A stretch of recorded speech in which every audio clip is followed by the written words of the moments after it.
Government announces reforms and boosted investment in school feeding program. Bank of Botswana maintains rate at 3.5% amid concerns over rising lending margins. And Iran confirms death of Supreme Leader Ayatollah Ali Khamenei. This is Lesedi Television News. I am Thabang Mitsimabe. Welcome.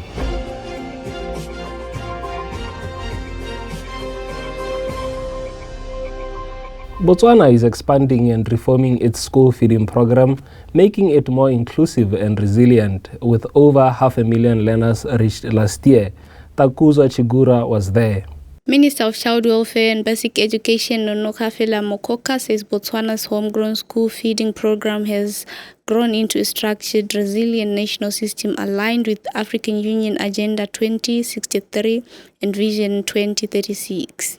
Speaking at the 11th Africa Day of School Feeding in Tlokweng, she noted that over 580,000 learners benefited from the program in 2025.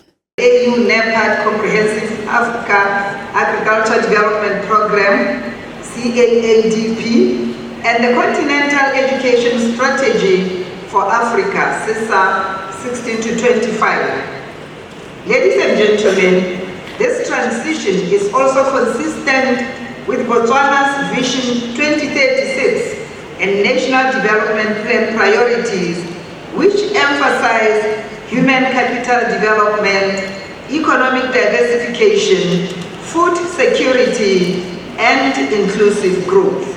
This program is guided by the national commitment that no child should be left behind. Despite last year's challenges, supply gaps, price hikes, and infrastructure limits, the government has rolled out reforms to improve governance, procurement, food safety, and kitchen facilities. African Union delegates and stakeholders gathered to share strategies for strengthening school feeding across Africa. Takuzwa Chigura, Lesedi Television News, Tlokweng. A Francistown student and youth leader has applauded the government for providing healthy meals in schools. Amgalan Tau has the details. Tumelo Matikenja, president of the National Children's Consultative Forum and a student at Goldmine Junior Secondary School, applauded the government for ensuring learners receive clean and nutritious meals. Speaking at the Africa Day of School Feeding 2026, Matikenja said proper nutrition boosts children's focus, learning, and overall well-being. He also stressed that access to healthy food is a priority across Africa, not just in Botswana.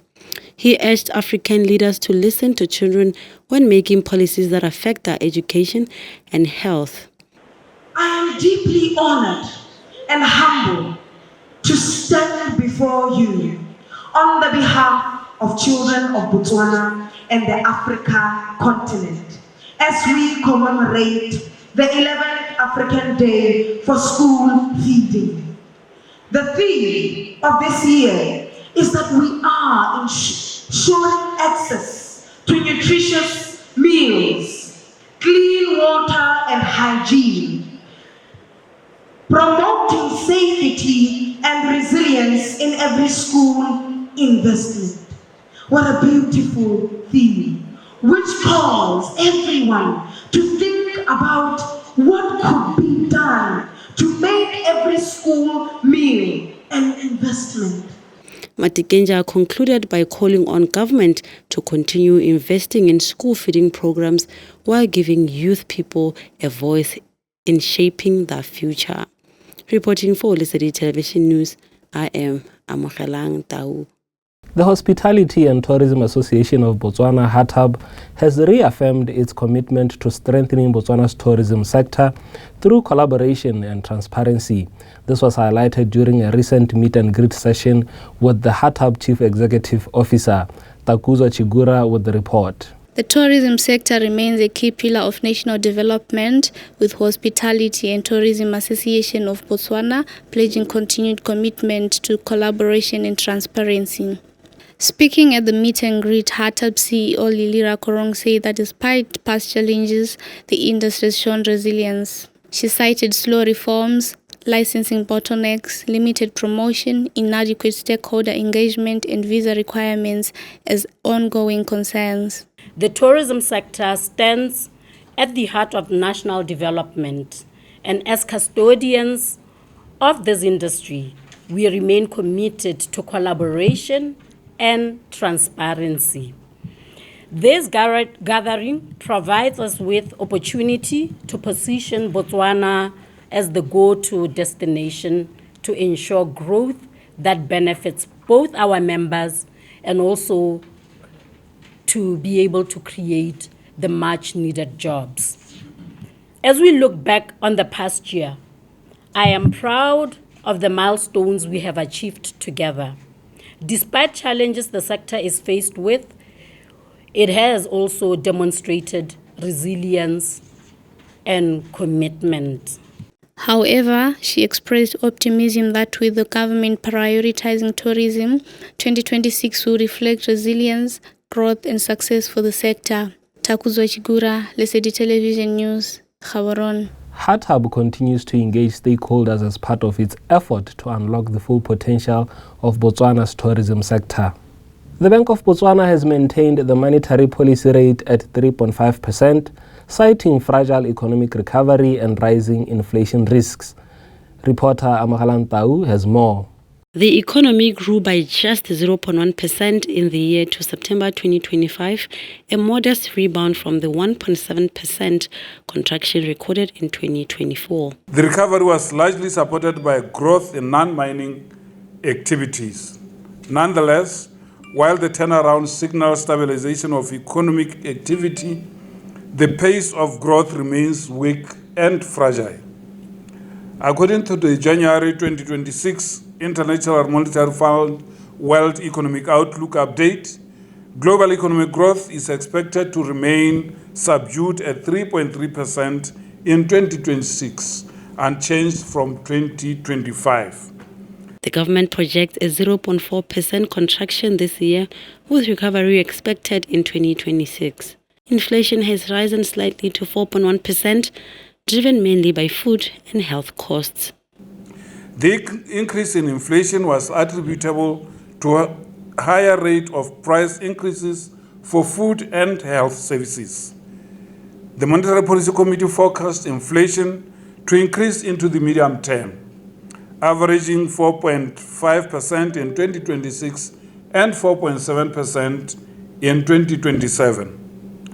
Overall, there is a greater risk of inflation being higher than currently projected, mainly due to the proposed increases in electricity tariffs by the Botswana Power Corporation in April 2026. The bank warns that possible electricity tariff increases, higher transport fares, and the foot and mouth disease outbreak could add further pressure. The Monetary Policy Committee kept the policy rate at 3.5% and maintained its directive for commercial banks not to increase prime lending rates, while noting concerns over widening lending margins. Globally, the International Monetary Fund forecast subdued growth of 3.3% in 2026. The bank says it remains data-driven and ready to act if inflation risks intensify. Amagalan Tau, Lesedi Television News, Gaborone.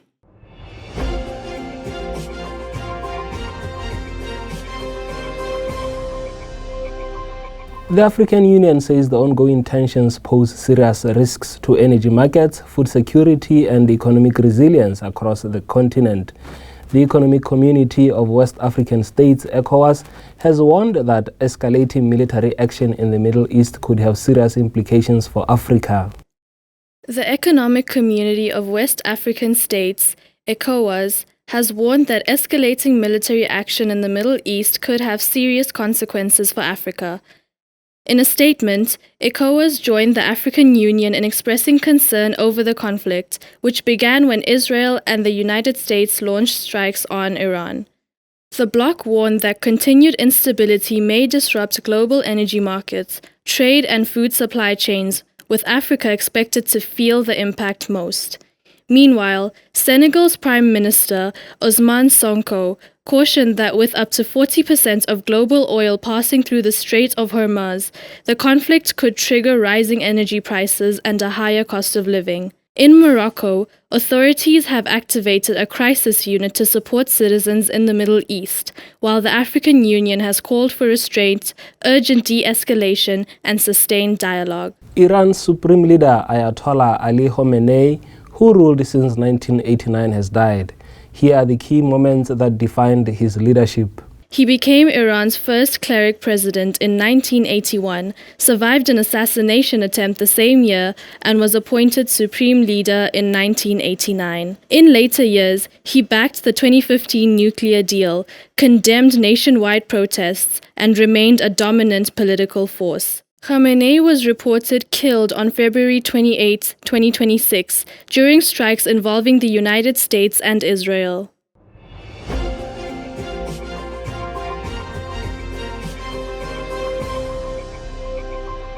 And now to the world of sports. Propeller Sports Academy has reaffirmed its commitment to promoting swimming across all sectors of society, describing it as a critical life skill that contributes to good health and a valuable recreational activity. This was said by the co-founder of the academy, Simon Tshwane, at a stakeholder briefing in Gaborone recently. Tshwane emphasized that swimming remains a top priority, saying that it is both a survival skill and a powerful tool in fighting childhood obesity. He said that many communities are surrounded by water bodies and have limited access to formal swimming lessons, and the academy seeks to equip everyone, including children, with water safety skills. The stakeholder briefing also featured an engaging conversation between the co-founders and coach, focusing on the academy's vision, its development programs, and strategies to expand access to swimming and water safety training within the community.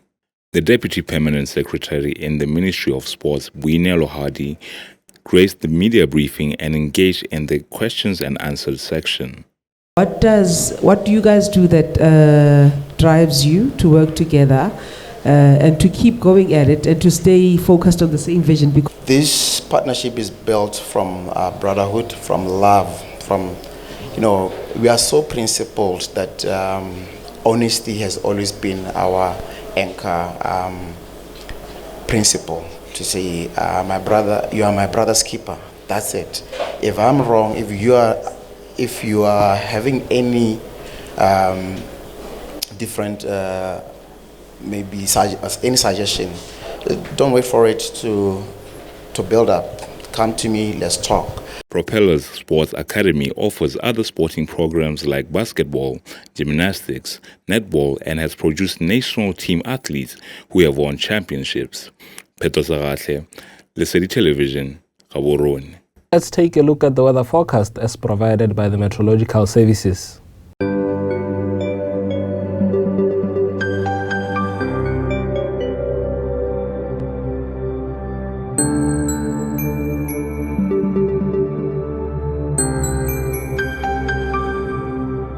And with that, we come to the end of our news bulletin. I am Thabang Mitsimabe.